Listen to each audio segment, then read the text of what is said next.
Torres played against us in 2003 in the Bernabeu for England against Spain, and me and Rio were on the right hand side of the England defence, and he made a run into the channel, and we looked at each other, and I always remember it. Went, what the fuck was that?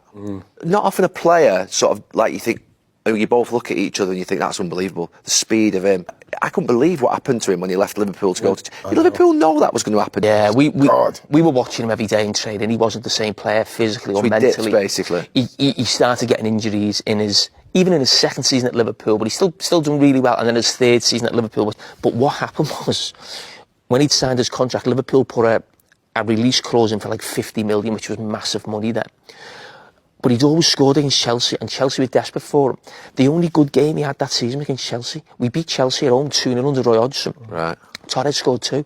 And that was like, it was like the deal was done. Yeah. So when we were getting the 50 million from Torres, we were like, wow, they're not getting the Torres that we know. I think we knew that at the time.